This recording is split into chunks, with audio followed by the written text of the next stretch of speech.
Rod Abrams' connection to the crime scene. Rod Abrams told police a lie about his whereabouts on February 13, 2017. This was discussed and referenced in Elvis's section, as was the fact that Elvis's alibi conflicted with Rod Abrams' alibi. Here are a few other evidentiary nuggets picked up from the defense's review of Rod Abrams' February 27, 2018, interview that the prosecution just provided to the defense on September 8, 2023.143. Some of these evidentiary nuggets from Rod Abrams' videotaped interview incriminate Elvis Fields. 1. Elvis had been working for Ned Smith since 2005, but then stopped working for Ned in 2017, the same year as the murders. 5:15 mark of video 1. 2. According to Rod Abrams, Elvis was communicating with a 12-year-old girl on the internet and discussing inappropriate things. 12:07 mark of Rod Abrams' video, marked as Exhibit 100. 3. Elvis used Facebook to communicate to young girls aged 13, 14 and 15, found at the 13:45 on Rod Abrams' second video, marked as Exhibit 101. 4. When law enforcement asked Rod, "Has he, Elvis, ever talked about doing anything to a couple of girls?" there is a long pause. Then Rod Abrams finally said, "No." The law enforcement officer then said, "Are you sure?" Rod responded, "He's never.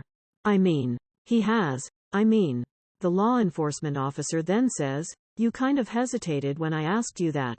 15:07 mark of Abrams' second video. 5. When Rod Abrams is asked if Ned Smith and Elvis will also say that they all were in Muncie on February 13, 2017, Rod Abrams doesn't answer the question, but after another long pause tells a long rambling story about how Ned doesn't always remember things. 9:30 mark on Rod Abrams' video 2. 6. Finally, law enforcement asks Rod if they can look at Rod's phone to see any texts between Rod and Elvis. Rod, refuses, claiming that Elvis no longer has his phone number after Rod changed phones. 9 o'clock of Rod Abrams' third video, marked as Exhibit 102. 7. According to Johnny Messer, Rod Abrams, along with Elvis and Ned Smith, were all interested in joining Messer's and Holder's Vinlander Club. The lies about Elvis's alibi should have been especially alarming to Unified Command. However, the items enumerated above all should cause Unified Command to pause about Rod Abrams and Elvis Fields' involvement in the murders. Conclusion of Part 2. Part 2 was dense with information. However, the court should be able to see that Tony Liot knew about the obvious connection between Odinism and the murders, and specifically the connection to Brad Holder, Patrick Westphal, Johnny Messer, Elvis Fields, and Rod Abrams based upon the evidence provided to the court.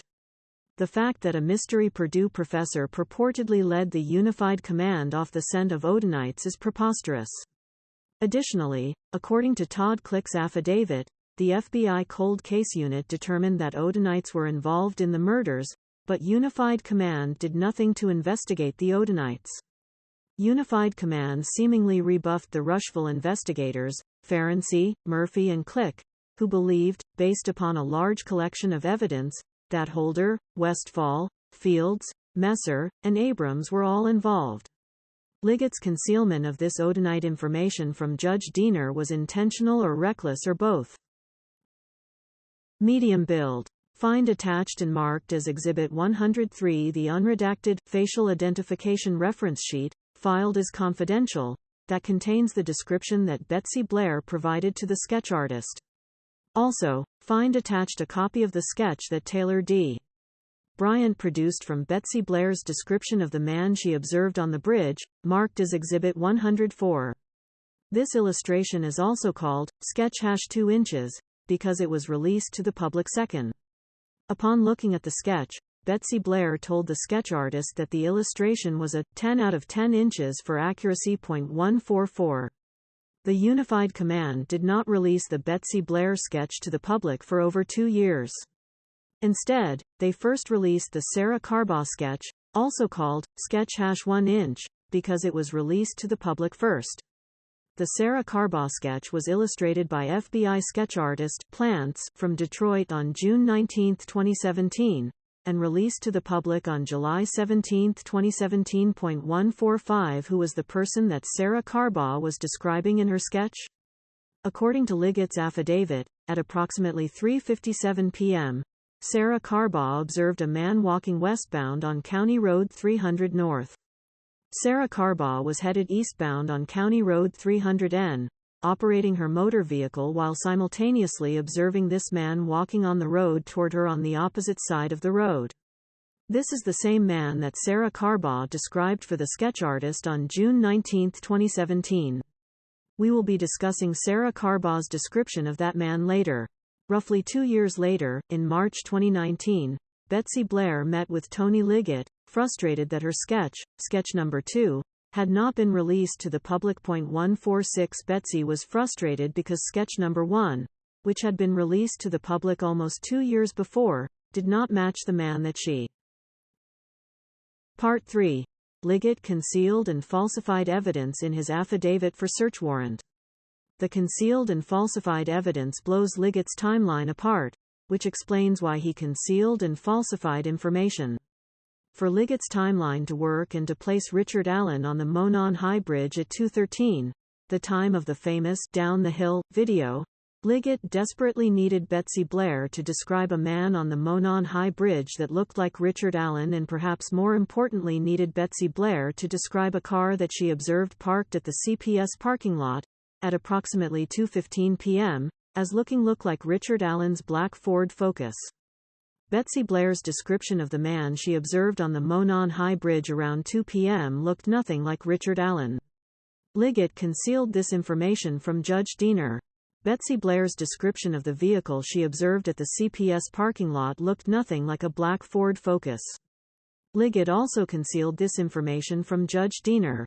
For good measure, Liot also lied about what Sarah Carbaugh observed at 3:57 p.m. that also blew up his timeline.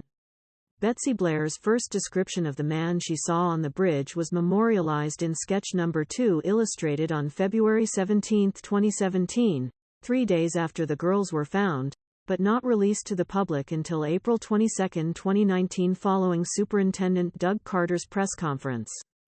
On February 17, 2017, Betsy Blair met with State Police sketch artist Taylor D. Bryan and provided a description of the man she observed from 50 feet away on the Monon High Bridge, the same man that Liot claimed in his affidavit was the killer. Betsy Blair told the sketch artist that the man she, Betsy Blair, observed was a white male, age 20, had brown curly hair. Betsy Blair, observed on the High Bridge. Betsy even commented that sketch number 1 was wrong. 147 Certainly, it was odd that the Sarah Carbaugh sketch was chosen to be released over the Betsy Blair sketch, for the following reasons. Betsy Blair provided her description to the sketch artist only 4 days after seeing the man on the bridge while it was fresh on her mind, compared with Sarah Carbaugh, who provided her description to the sketch artist 126 days after she, Carbaugh, observed the man on the road. Betsy Blair had a good look at the man's face, while stationary, from only 50 feet away. 148 Sarah Carbaugh was not stationary, but rather traveling down the road operating her vehicle while simultaneously trying to observe the man on the road. 149.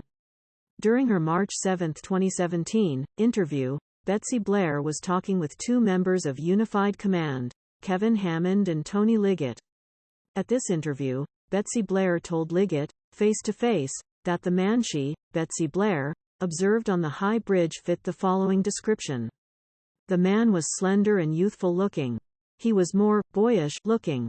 The man was in his 20s to early 30s. His hair seemed puffy, just as the sketch portrayed. He had no facial hair, that she can remember. 150. Finally, on April 22, 2019, Unified Command released Betsy Blair's sketch number 2 to the general public. In fact, upon its release, Superintendent Doug Carter commented that the man in Blair's sketch number 2 was responsible for the murders. 151 Also, at the time of the release of sketch number 2, Doug Carter also stated that sketch number 1 had now become secondary to the investigation. 152. On March 7, 2019, Liot was present when Betsy Blair described the man she observed on the bridge. Betsy was actually talking to Liot face-to-face when she provided the description. 153 Liot heard Betsy's description of a much younger man with brown puffy hair but chose to conceal this information from Judge Diener. Blair's description of a youthful, boyish-looking person in his 20s, maybe early 30s with brown puffy hair, obviously, does not at all describe Richard Allen. 154 In order for Liot to have provided Judge Diener with honest and accurate information, he would have had to state the following in his affidavit. I, Tony Liot, believe that Richard Allen is the man that murdered the girls for reasons stated herein. I also believe that the man that Betsy Blair observed on the bridge is Richard Allen, and therefore the killer. However, I must also inform the court that the man that Betsy Blair observed on the bridge really looks nothing like Richard Allen. Whereas Richard Allen was a man in his mid-40s with short or even shaved grayish hair. 155 The man that Betsy Blair described was youthful, boyish-looking, and had brown, puffy hair. Also, Your Honor, Betsy Blair told the sketch artist that the man she saw on the bridge was just 20 years old. This description came only 4 days after she observed the man on the bridge. 2 years later, Betsy Blair still maintains that the man was in his 20s or maybe early 30s. Also, Betsy Blair told the sketch artist back in 2017 that the resemblance of the boyish sketch to the man that she observed on the bridge was a 10 out of 10. I must also tell you, Judge, that this 10 out of 10 sketch looks absolutely nothing like Richard Allen. Finally, on April 22, 2019, Unified Command released Betsy Blair's sketch number 2 to the general public. In fact, upon its release, Superintendent Doug Carter commented that the man in Blair's sketch number 2 was responsible for the murders. 151 Also, at the time of the release of sketch number 2, Doug Carter also stated that sketch number 1 had now become secondary to the investigation. 152 On March 7, 2019, Liot was present when Betsy Blair described the man she observed on the bridge. Betsy was actually talking to Liot face-to-face when she provided the description. 153 Liot heard Betsy's description of a much younger man with brown puffy hair but chose to conceal this information from Judge Diener. Blair's description of a youthful, boyish-looking person in his 20s, maybe early 30s with brown puffy hair, obviously, does not at all describe Richard Allen. 154 In order for Liot to have provided Judge Diener with honest and accurate information, he would have had to state the following in his affidavit. I, Tony Liot, believe that Richard Allen is the man that murdered the girls for reasons stated herein. I also believe that the man that Betsy Blair observed on the bridge is Richard Allen, and therefore the killer. However, I must also inform the court that the man that Betsy Blair observed on the bridge really looks nothing like Richard Allen. Whereas Richard Allen was a man in his mid-40s with short or even shaved grayish hair. 155 The man that Betsy Blair described was youthful, boyish-looking, and had brown, puffy hair. Also, Your Honor, Betsy Blair told the sketch artist that the man she saw on the bridge was just 20 years old. This description came only 4 days after she observed the man on the bridge. 2 years later, Betsy Blair still maintains that the man was in his 20s or maybe early 30s. Also, Betsy Blair told the sketch artist back in 2017 that the resemblance of the boyish sketch to the man that she observed on the bridge was a 10 out of 10. I must also tell you, Judge, that this 10 out of 10 sketch looks absolutely nothing like Richard Allen. Finally, on April 22, 2019, Unified Command released Betsy Blair's sketch number 2 to the general public. In fact, upon its release, Superintendent Doug Carter commented that the man in Blair's sketch number 2 was responsible for the murders. 151 Also, at the time of the release of sketch number 2, Doug Carter also stated that sketch number 1 had now become secondary to the investigation. 152 On March 7, 2019, Liot was present when Betsy Blair described the man she observed on the bridge. Betsy was actually talking to Liot face-to-face when she provided the description. 153 Liot heard Betsy's description of a much younger man with brown puffy hair but chose to conceal this information from Judge Diener. Blair's description of a youthful, boyish-looking person in his 20s, maybe early 30s with brown puffy hair, obviously, does not at all describe Richard Allen. 154 In order for Liot to have provided Judge Diener with honest and accurate information, he would have had to state the following in his affidavit. I, Tony Liot, believe that Richard Allen is the man that murdered the girls for reasons stated herein.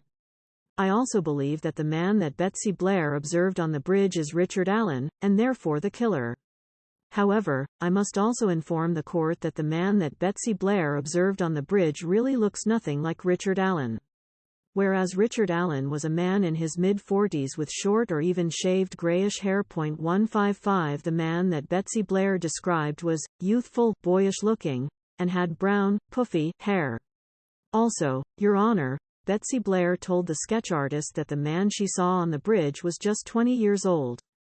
This description came only 4 days after she observed the man on the bridge. 2 years later, Betsy Blair still maintains that the man was in his 20s or maybe early 30s. Also, Betsy Blair told the sketch artist back in 2017 that the resemblance of the boyish sketch to the man that she observed on the bridge was a 10 out of 10.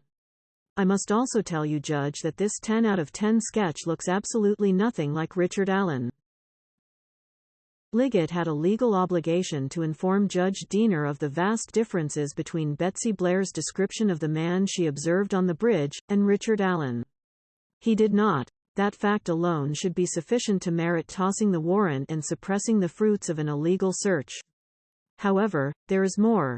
In order for Liot's timeline to work, he needs Richard Allen's black Ford Focus to be parked at the CPS lot from 1:30 p.m. until 4:30 p.m. Betsy Blair sees one car at the CPS lot at 2:15 p.m. and it is not Richard Allen's car. Richard Allen voluntarily was interviewed on October 13, 2022. Watching the videotaped interview, it is apparent that Richard thought he was being asked questions to help assist the police in solving the crime. 156 In trying to provide Liot and Mullen a timeline of when he, Richard Allen, was at the trail, Richard stated he arrived at the trail around noon. 157 Later in the interview, Richard Allen told Liot and Mullen that he probably left the trail around 1:30 p.m. 158 In his affidavit, Liot states that Richard Allen parked his black Ford Focus at the CPS parking lot and then cut over to the trail, where he, Richard Allen, then walked to the high bridge, ultimately following Abby and Libby across the bridge before abducting them. 159 After murdering the girls, Liot stated in his affidavit that Betsy Carbaugh observed a man, that Liot claims is Richard Allen, walking along 300 N. at approximately 3:57 p.m. westbound toward the CPS parking lot. The implication being that Richard Allen was walking back to his car after abducting and murdering the girls. If what Liot wrote in his affidavit were true, then Richard Allen's black Ford Focus would have been parked in the CPS lot from 1:30 p.m. until at least 4 p.m., giving him time to abduct the girls, murder the girls and walk back to his black Ford Focus parked at the CPS parking lot sometime after 3:57 p.m. when Sarah Carbaugh observed Richard walking down 300 North. In other words, for Liot's timeline to work, Richard Allen's black Ford Focus would have had to remain parked at the old CPS building from roughly 1:30 p.m. when Liot claims Richard Allen arrived until roughly 4 p.m. after, as Liot claims, Richard Allen had abducted and murdered the girls. If Richard's black Ford Focus was not on that CPS parking lot between those hours, 1:30 p.m. and 4 p.m., then Liot's timeline would be blown. In his deposition, Liot was asked a series of questions by defense counsel and Liot answered those questions as follows. Q. Is it your contention that Richard Allen's black Ford Focus was parked at the old CPS building at 1:29 roughly p.m. on February 13, 2017? Yes. Q. Is it your contention that Richard Allen's black Ford Focus was parked at the old CPS building at 1:45 p.m. on February 13? Yes. Q. Is it your contention that Richard Allen's black Ford Focus was parked at the old CPS building at 2 p.m. on February 13? Yes. Q. Is it your contention that Richard Allen's black Ford Focus was parked at the old CPS building at 2:14 p.m. on February 13? Yes. Q. Is it your contention that Richard Allen's black Ford Focus was parked at the old CPS building at 2:15 p.m. on February 13? Yes. Q. Is it your contention that Richard Allen's black Ford Focus was parked at the old CPS building at 2:30 p.m. on February 13? 110. Yes. Q. Is it your contention that Richard Allen's CPS building at 2:45 p.m. on February 13? Yes. Q. Is it your contention that Richard Allen's CPS building at 3 p.m. on February 13? Yes. Q. Is it your contention that Richard Allen's CPS building at 3:15 p.m. on February 13? Yes. Q. Is it your contention that Richard Allen's CPS building at 3:30 p.m. on February 13? Yes. Q. Is it your contention that Richard Allen's CPS building at 3:45 p.m. on February 13? Yes. Q. Is it your contention that Richard Allen's CPS building at 4 p.m. on February 13? Yes. Q.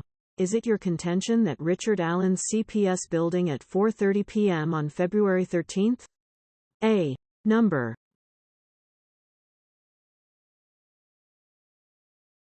If what Liot wrote in his affidavit were true, then Richard Allen's black Ford Focus would have been parked in the CPS lot from 1:30 p.m. until at least 4 p.m., giving him time to abduct the girls, murder the girls and walk back to his black Ford Focus parked at the CPS parking lot sometime after 3:57 p.m. when Sarah Carbaugh observed Richard walking down 300 North.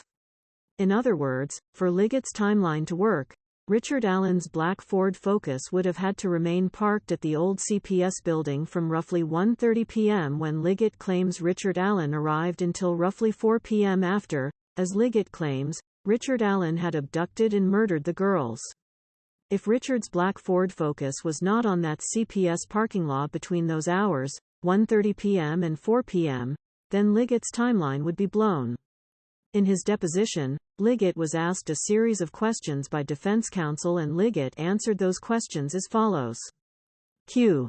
Is it your contention that Richard Allen's black Ford Focus was parked at the old CPS building at 1:29 roughly p.m. on February 13, 2017? Yes. Q. Is it your contention that Richard Allen's black Ford Focus was parked at the old CPS building at 1:45 p.m. on February 13? Yes. Q. Is it your contention that Richard Allen's black Ford Focus was parked at the old CPS building at 2 p.m. on February 13? Yes. Q. Is it your contention that Richard Allen's black Ford Focus was parked at the old CPS building at 2:14 p.m. on February 13? Yes. Q. Is it your contention that Richard Allen's black Ford Focus was parked at the old CPS building at 2:15 p.m. on February 13? Yes. Q. Is it your contention that Richard Allen's black Ford Focus was parked at the old CPS building at 2:30 p.m. on February 13? Yes. Q. Is it your contention that Richard Allen's CPS building at 2:45 p.m. on February 13? Yes. Q. Is it your contention that Richard Allen's CPS building at 3 p.m. on February 13? Yes. Q. Is it your contention that Richard Allen's CPS building at 3:15 p.m. on February 13? Yes. Q. Is it your contention that Richard Allen's CPS building at 3:30 p.m. on February 13? Yes. Q. Is it your contention that Richard Allen's CPS building at 3:45 p.m. on February 13? Yes. Q. Is it your contention that Richard Allen's CPS building at 4 p.m. on February 13? Yes. Q. Is it your contention that Richard Allen's CPS building at 4:30 p.m. on February 13? A. Number. Q. What time do you contend that Richard Allen's black Ford Focus was no longer parked at the old CPS building? Around 4 o'clock. Through his answers, Liot demonstrated that he recognized that for his timeline to work, Richard Allen's black Ford Focus would have to be parked at the CPS lot from 1:30 p.m. to 4 p.m. in order to give Richard the time to abduct and murder the girls and return to his vehicle. Therefore, if there was any evidence that Richard Allen's black Ford Focus was not parked in the old CPS parking lot between those times, that is something that he, Liot, would be required to share with Judge Diener. Rather than tell the truth, Liot concealed the evidence that Richard's black Ford Focus had left the CPS parking lot, probably at 1:30 p.m., but certainly before 2:15 p.m. when Blair saw a completely different car, and therefore, Richard Allen could not have been on the bridge at 2 p.m. or committed the murders soon thereafter.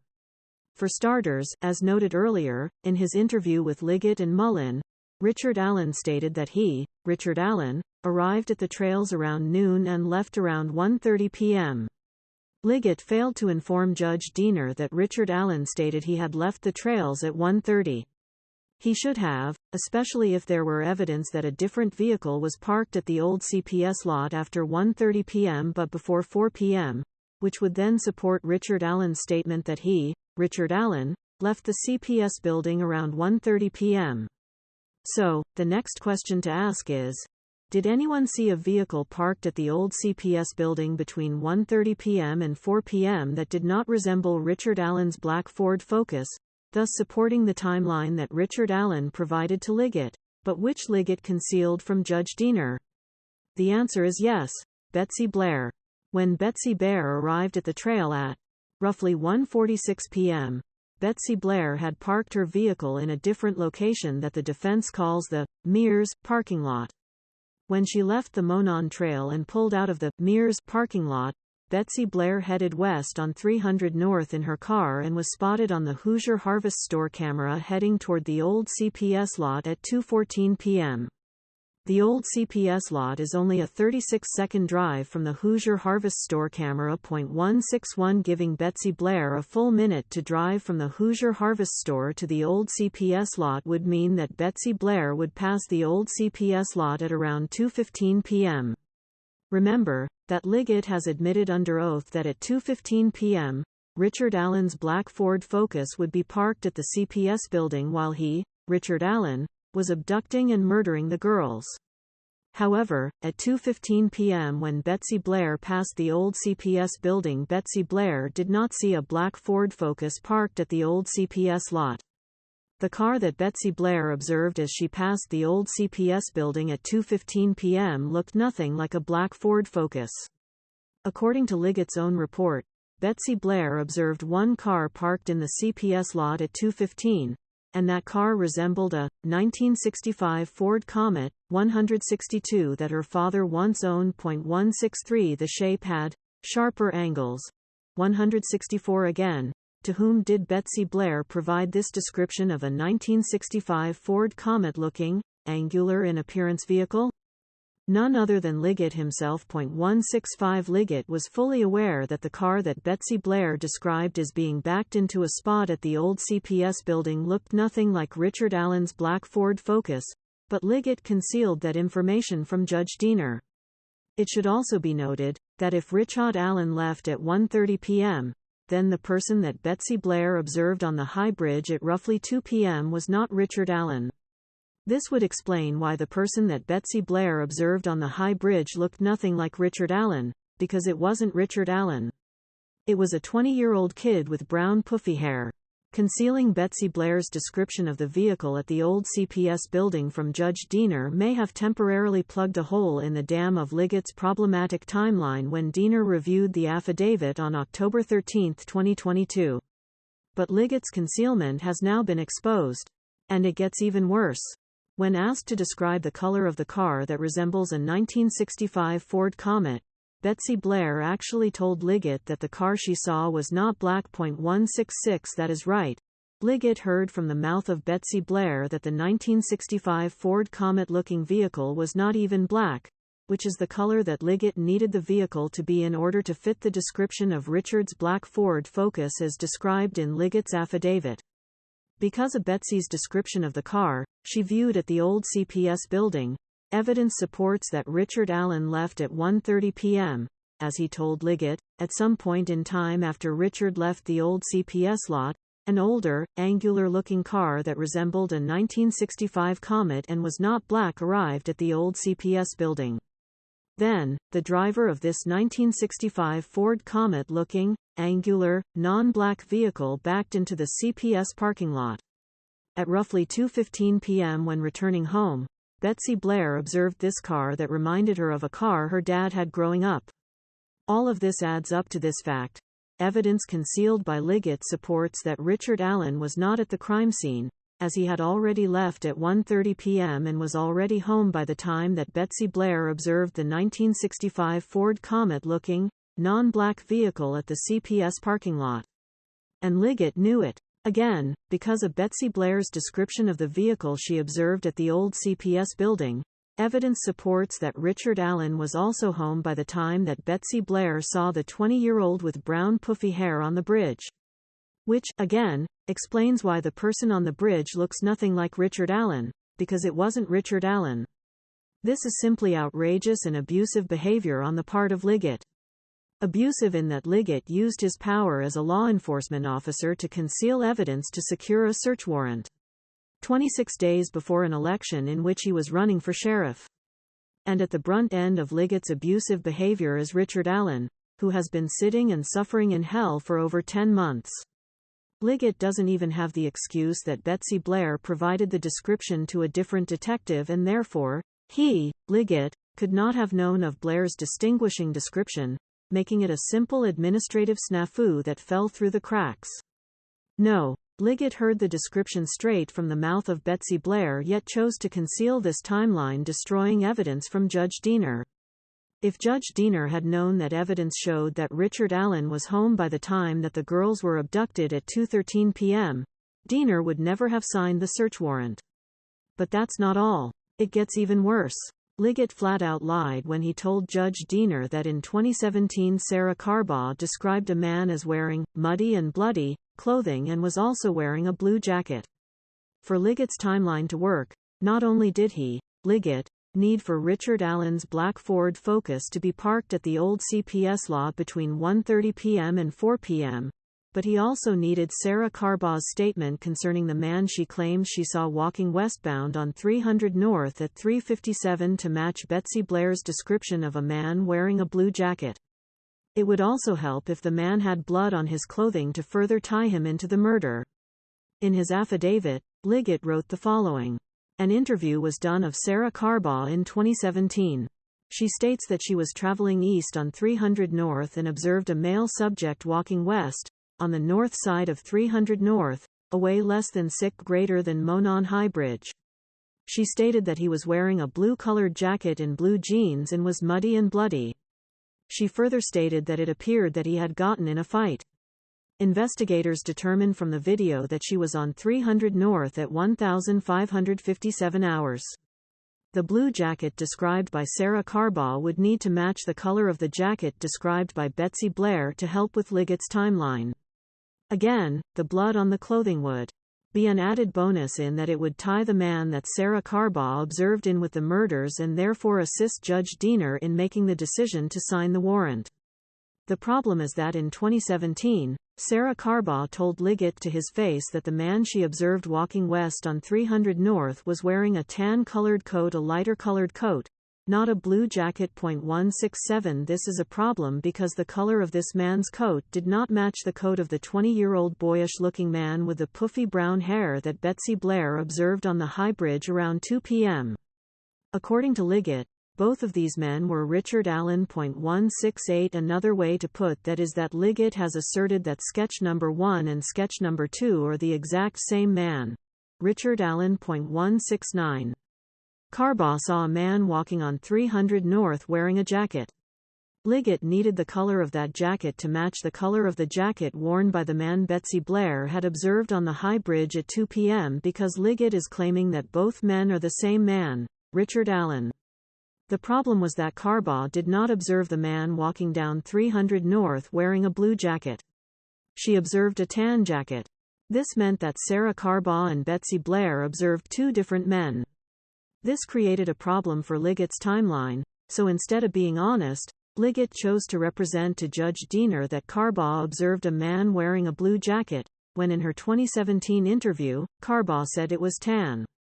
Then, at 2:15 p.m., Betsy Blair drove past the old CPS parking lot and observed the car and remembered what it looked like because it reminded her of her youth, a car that her dad drove in the 1960s.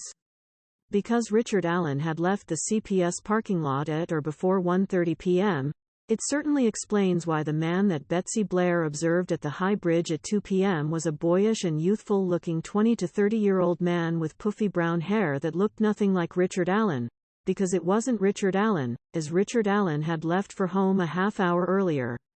There is a reason that the man Sarah Carbaugh observed on 300 North at 3:57 was not wearing a blue coat like the man Betsy Blair observed on the High Bridge, the same man that Liot claims was Richard Allen.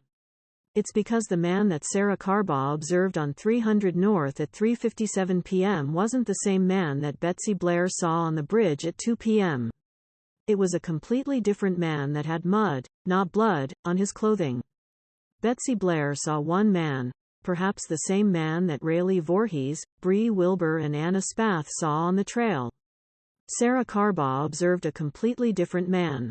And while all these witnesses were observing two different men, Richard Allen was at home where he had been since leaving the Monon Trail on or before 1:30 p.m.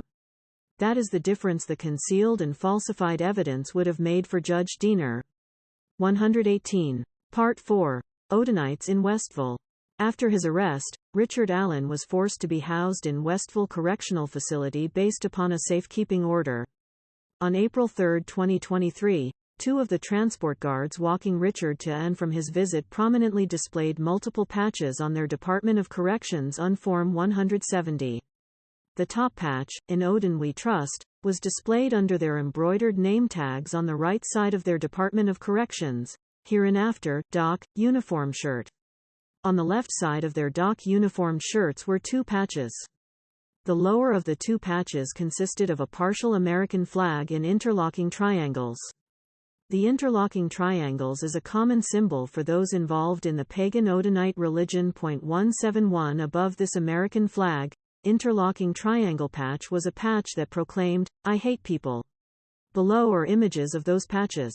In spite of the fact that for over 5 months, from November 2022 to April 3, 2023, Richard Allen's defense team had been able to bring in their phones when visiting Richard Allen, after Richards. But that's not all. Nowhere in Sarah Carbaugh's 2017 interview does Sarah Carbaugh use the word bloody to describe the clothing that the man was wearing. Nowhere. The so-called muddy bloody lady is actually just the muddy lady, as Carbaugh only used the word muddy to describe the man she observed on 300 North in her 2017 interview. It certainly would help Judge Diener in making his decision if the man walking down the street was wearing a blue jacket and also wearing bloody clothing, as if he had just murdered somebody. However, Liot just flat out lied. Sarah Carbaugh never mentioned a blue coat and never mentioned blood in her 2017 interview. Instead of lying, had Liot told Judge Diener that the man walking down 300 North at 3:57 p.m. was wearing a light-colored tan coat, instead of a blue coat, then Judge Diener would have realized that Betsy Blair and Sarah Carbaugh did not see the same man. Instead of lying, had Liot told Judge Diener that the man walking down 300 North only had on muddy clothing, then Judge Diener would not have associated that man with murder. Again, Liot can't claim that when drafting the affidavit, Liot relied on the false description provided by a different investigator. No. Sarah Carbaugh told Liot to his face that the man she observed was wearing a tan coat and was only muddy, not bloody. If Judge Diener had been told the truth, he would not have, nor should he have, signed the search warrant. Conclusion of Part 3. There is a reason that in his sworn affidavit Liot concealed key information from Judge Diener and lied about other key information. Had Diener known the hidden and falsified facts, then Diener would never have signed the search warrant. a search warrant that was already insufficient in linking Richard Allen to the murders even before Liot's lies and deceptions. 117. Liot's concealed and falsified evidence would have told a completely different story had Liot not concealed evidence and lied about evidence. Richard Allen told Liot to his face that he, Allen, had left the old CPS parking lot by 1:30 p.m., but Liot opted to not let Judge Diener know about what Richard said. When Richard Allen drove away from the old CPS parking lot at 1:30 p.m. to go home, at some point in time before 2:15 p.m., a person driving a car that resembled a 1965 Comet, angular in shape and not black, backed their car into the old CPS parking lot and parked. Defense team that viewed these patches on multiple occasions after April 3, 2023.172. Here are the patches worn by the guards. The images below, of the patches worn by SGT. Robinson and Jones, were found on Etsy. These patches can be purchased off Etsy. The first time that Richard's defense team noticed SGT. Jones and SGT. Robinson in the patches, shown above, that they wore on their dock uniform was on April 3, 2023. This also coincides with the timeframe that Richard Allen's mental health began a steep decline. From that point forward, April 3, 2023, these two guards, SGT. Robinson and SGT. Jones, seemed inseparable from Richard Allen. 173 Odinite correction officers Robinson and Jones would walk Richard Allen to and from his attorney's visits, as well as on one occasion when Richard visited with his wife, always wearing these embroidered patches. For a period, SGT. Robinson and SGT. Jones were also videotaping Richard Allen and his interactions with his attorneys.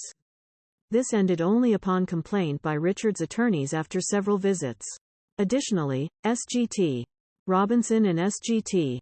Jones were always close enough to Richard to be assured that Richard did not feel comfortable talking to his attorneys or his wife without knowing that these Odinite guards were within earshot of anything he would tell his lawyers or wife. Max Baker and Matt Hoffman have both been a part of Richard Allen's defense team since December 2022 and have met with Richard on several occasions. Paragraph 10 of Max Baker's affidavit, Exhibit 115, provides insight into some of what was going on at Westville with Odinist guards Jones and Robinson. During one memorable visit on May 4, 2023, myself, Attorney Baldwin, and Attorney Rozzi met with Richard Allen to discuss matters involving the case. At this time, Richard Allen was in a mental and physical state of deterioration and was nearly non-communicative. During the visit, Richard Allen repeatedly asked whether or not his wife was okay and if his family was okay. He claimed on a couple of occasions that they were going to kill him. When asked who he was referring to as they, Richard Allen responded by saying the guys with the Odin patches. Up to this point in the legal process, Richard Allen's defense team had never mentioned Odinites or Odinism to Richard Allen either directly or indirectly. The first time I'm aware of any mention of Odinite involvement to Richard Allen was during a visit on August 25, 2023, when Kathy Allen attended, and a discussion occurred between attorney and client regarding ties to the crime scene. At an August 10, 2023, deposition, the defense finally revealed to Jerry Holman, one of the main investigators on this case, that it, the defense, knew that the evidence exposed the high likelihood that Odinites committed these murders by laying out the evidence right in front of Holman. Up until that time, the defense had strategically played dumb about possessing any knowledge of the Odinite involvement. This strategy was in place for many reasons. However, the defense finally revealed its knowledge to Jerry Holman on August 10, 2023. 1 week later, during their first attorney visit since that August 10, 2023, deposition, SGT. Robinson, as usual, dropped Rick off at the attorney meeting. SGT. Jones was absent on this visit. However, something else was also different on this visit, notably missing from SGT. Robinson's uniform were the Odinite patches that Richard's defense team had taken note of on every attorney visit ever since April 3, 2023. Perhaps not so coincidentally, after Jerry Holman became aware of the defense team's knowledge of the Odinite involvement in the murders, magically those patches were removed from Robinson's uniform, leaving blank spots where the patches used to be displayed on the very next attorney visit. 175. The defense would remind the court that also, perhaps not so coincidentally, Tony Liot was the only person that refused to support the transport of Richard Allen out of Westville when other options, Cass County, were available. Liot cited as his sole reason for rejecting Richard Allen being moved from Westville, 76 miles away, to Cass County, Logansport is that he, Liot, would have difficulty transporting Richard Allen to Delphi from Logansport for hearings and trial, a distance of less than 20 miles. 176. Certainly, state police were available to assist in transport if Carroll County could not. Yet, Liot refused to agree to the transport, leaving Richard Allen in Westville guarded by Odinites. When factoring everything contained in this memorandum, Liot's objection to moving Richard Allen to Cass County over transportation concerns is troubling, especially when the patches were moved after the depots. Also filed contemporaneously with the Franks motion and memorandum is the defense's emergency request to transport Richard Allen out of Westville to the Cass County Jail, despite Tony Liot's objection to the same, as the defense has legitimate concerns of Richard's safety once this motion and memorandum are filed. Beyond SGT. Jones and SGT. Robinson wearing "In Odin We Trust" patches, what else links them to Odinism? SGT. Jones and SGT. Robinson's relationship with Odinism went beyond the patches that they each proudly displayed while transporting Richard Allen to and from his attorney's visits. SGT. Robinson. On his Facebook page, SGT. Robinson does not hide his devotion to Odinism. On June 25, 2023, Robinson posted a photo of what the defense would call an altar featuring horns, antlers and Thor's hammer and a dish sitting atop some type of animal fur, with various runes decorating the outer edges of the dish. All these items were placed on what appears to be a circular wooden platter. 177. It appears that SGT. Jones liked SGT. Robinson's Odin altar post. 178. SGT. Robinson's altar to Odin is similar to an altar to Odin posted by Brad Holder. As stated by Max Baker in his affidavit, SGT. Robinson was involved in transporting Richard Allen to most, if not all, of his attorney's visits. SGT. Robinson always wore his Odin patches. However, that changed following Holman's contentious August 10, 2023, deposition. In that deposition, which has been attached and provided to the court as an exhibit, about two-thirds of the way through the deposition, Holman begins getting called out by the defense for Unified Command's incompetent handling of the Odin aspect of the investigation. It was also at that point in the deposition that the defense began asking critical questions concerning the way that Unified Command handled the investigation of Brad Holder, Patrick Westphal, Johnny Messer, and Elvis Fields. 180. You will note that nowhere in that deposition did the defense reveal to Holman that it, the defense, was aware that SGT. Robinson and SGT. Jones were wearing the "In Odin We Trust" patches. Attorney Rozzi and defense team member Max Baker visited Richard Allen on August 17, 2023, only 7 days after the contentious deposition with Holman, in which it became obvious that the defense was fully aware of the strong evidence that Odinists committed the murders. At this August 17, 2017, visitation, as Max Baker states in his affidavit, SGT. Robinson no longer was wearing the patch. 181. The defense team has no direct knowledge as to whether Jerry Holman or anyone from Unified Command contacted SGT. Robinson or anyone else from Westville to alert them that the Ricks defense team was fully aware that evidence supported Odinists being involved in the murders. However, it is certainly a curiosity that deserves attention and consideration. As Max Baker also describes in his affidavit, SGT. Robinson was always within a few feet of Richard Allen during Richard's meeting with his wife, Kathy. The 2 visits that Richard had with his wife were without the hustle and bustle and noise of other inmates during their visitation. While Warden Gallipo may claim that Westville was doing Richard a favor by allowing him privacy with his wife, the defense views it differently. With no other inmates in the room was completely quiet. SGT. Robinson could hear everything that Richard told his wife. Certainly, Robinson and Jones stood close enough to Richard to intimidate Richard from talking openly and honestly to his wife about what was going on at Westville. Additionally, in their combined 50-plus years of practicing criminal defense, attorneys Baldwin and Rossi have never had their purported confidential attorney visits videotaped with a handheld camcorder. SGT. Jones and SGT. Robinson, beginning April 3, 2023, began videotaping Richard Allen's interactions with his attorneys. Particularly outrageous was the fact that Richard Allen was required to face the camcorder from about 10 feet away through a glass. This means that Richard's mouth was being videotaped.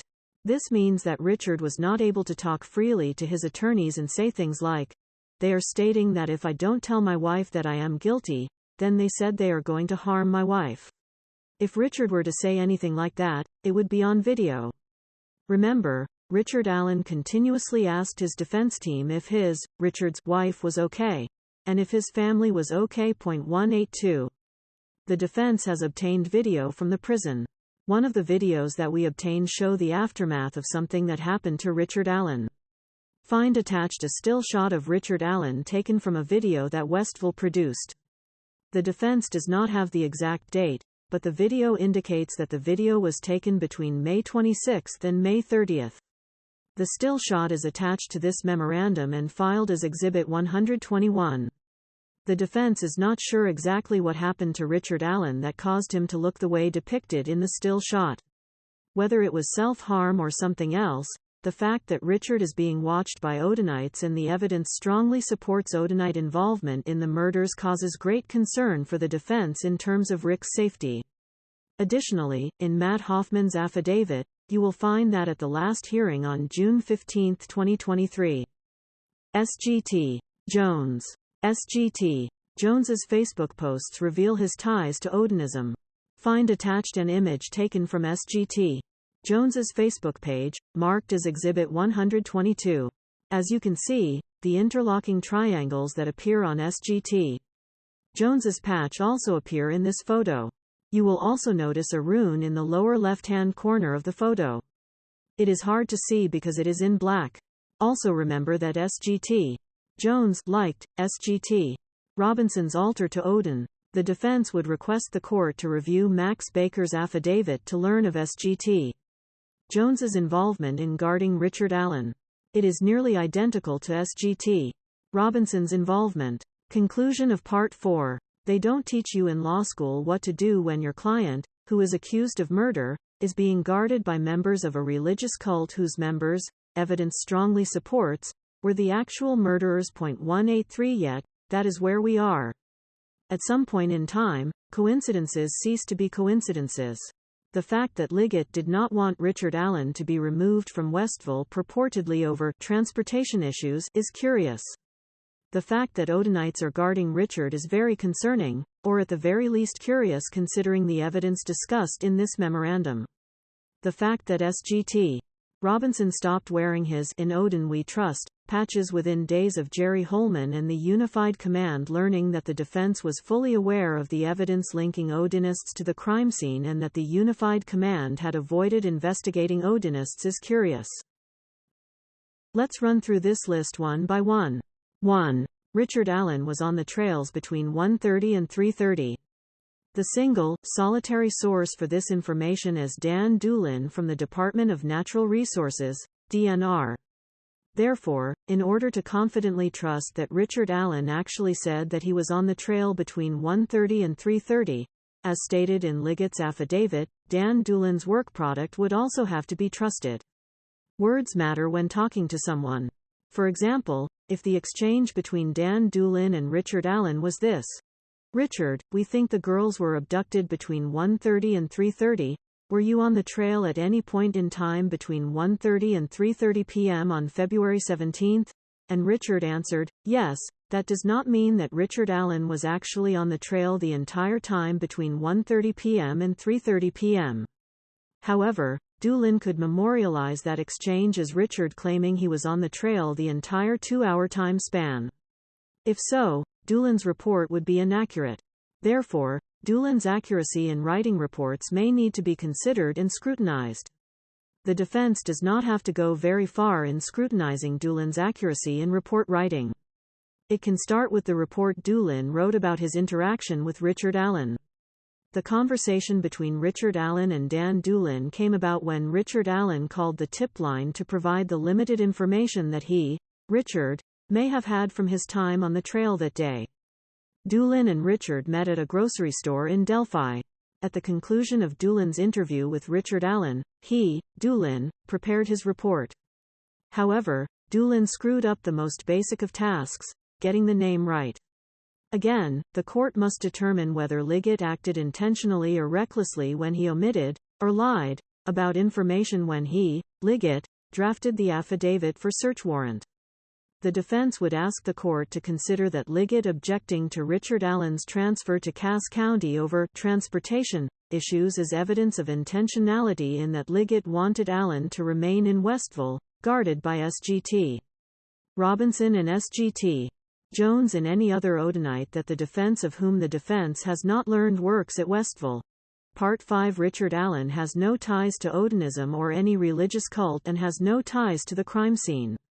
Tony Liot has testified under oath that there is no DNA linking Richard Allen to the crime scene. 184 Liot further has testified that he is unaware of anything that links Richard to the crime through his phone, computers or electronics. 185 Liot has further testified that he is unaware of any evidence that links Richard Allen to any weird religious cult group. 186 Jerry Holman has testified to the following: there is no DNA linking Richard Allen to the crime scene. 187 No data extracted from Richard Allen's phone connects him to the murders. 188 No data extracted from Libby's phone connected Richard the murders. 189 There is no evidence that Richard Allen is or was connected to any other suspects in the case. 190 There is no evidence found on social media that connects Richard Allen to the murders. 191 There is no evidence extracted from Richard Allen's computers that connects him to the murders. 192 There is no fingerprint evidence that connects Richard Allen to the murders. 193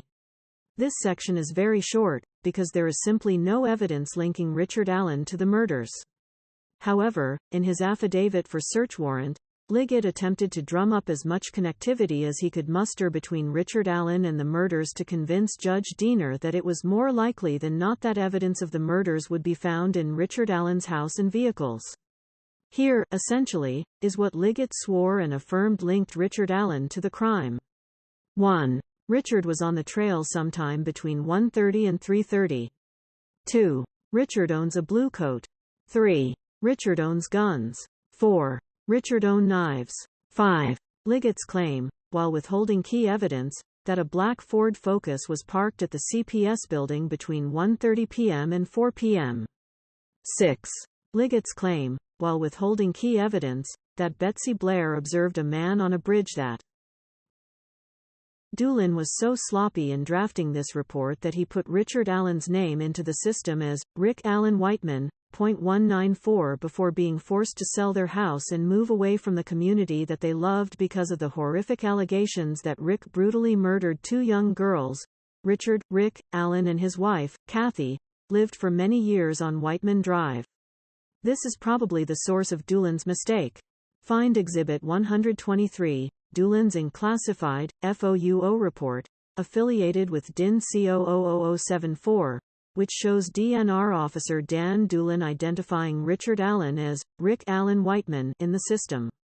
Well, since we can't necessarily trust DNR Dan's accuracy in writing reports, at least there would be a tape recording that would be able to provide the precise words used by Richard Allen, right? Wrong. Find attached Exhibit 124, which is a report provided to the defense in discovery from DNR Dan concerning his interview of Richard Allen. In this report, DNR Dan wrote the following: I checked my audio recordings and cannot find one for him. I will keep looking because I am sure I recorded every interaction I had related to my assigned leads. Of course, another source of information of what time Richard Allen was on the trails that day is Richard Allen himself. As discussed previously in this memorandum, Richard Allen told Liot that he, Richard Allen, arrived on the trails around noon and left around 1:30 p.m. This was information that Liot concealed from Judge Diener. Richard's black Ford Focus was not parked at the CPS building at 2:15, according to Betsy Blair. This was also information that Liot concealed from Judge Diener. Liot also failed to inform Judge Diener that DNR Dan cannot be trusted to perform the most basic of tasks when conducting an investigation: get the name right. Liot swearing under oath that Richard Allen was on the trails between 1:30 and 3:30 based upon Dan Doolin's lost and unrecorded interview, may not be the best benchmark for Judge Diener to rely on. Unfortunately, Judge Diener would not know the unreliability of Doolin's report because Liot never let him know. 2, 3, 4, 5, 6. Richard Allen owns a blue coat. As do millions of other men. Richard owns guns. As do millions of other men. Richard owns knives. As do millions of other men. His black Ford Focus was parked at the CPS building between 1:30 p.m.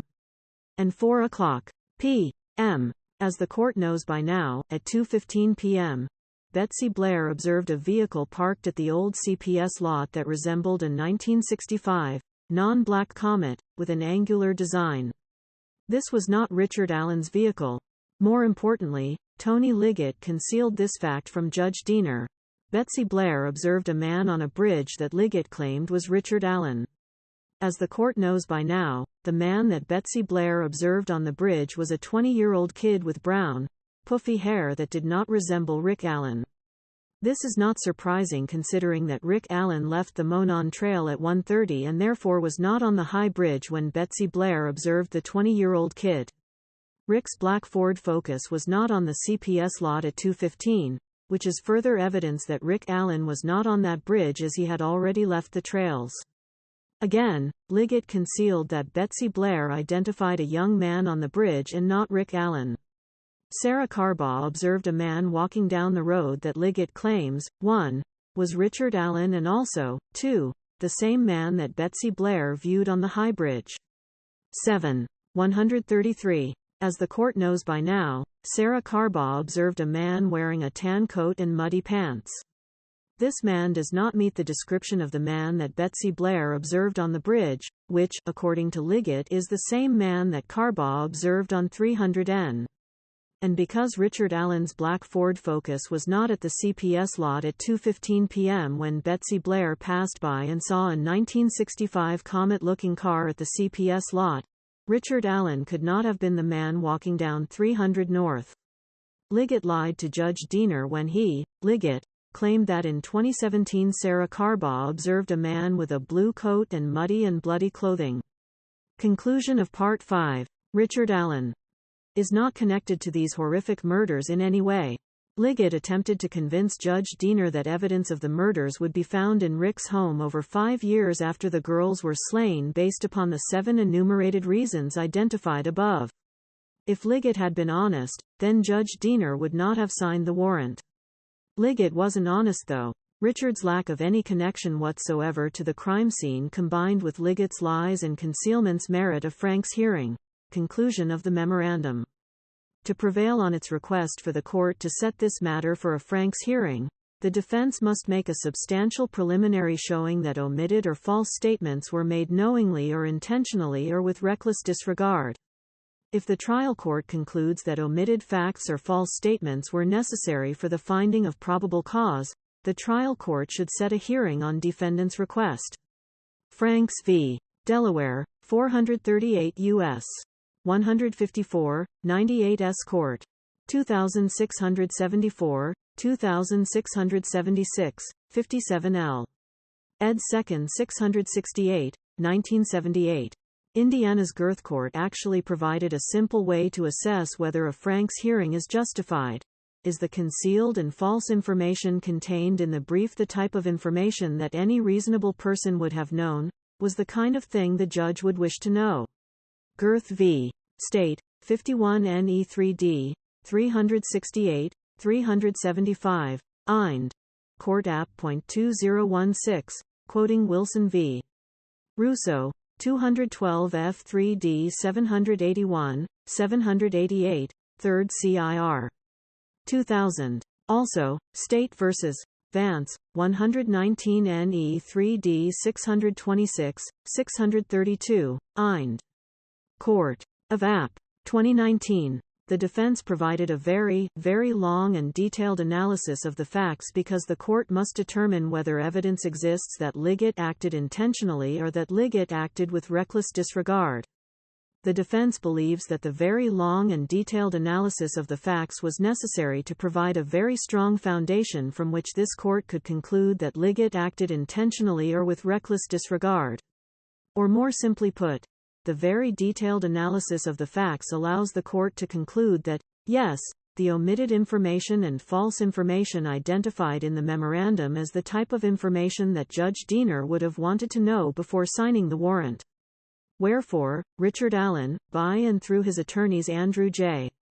Baldwin and Bradley A. Rozzi, request that this court set this case for a Franks hearing, at which time the defense will be asking for the search warrant to be deemed illegal and the fruits of the illegal warrant to be suppressed.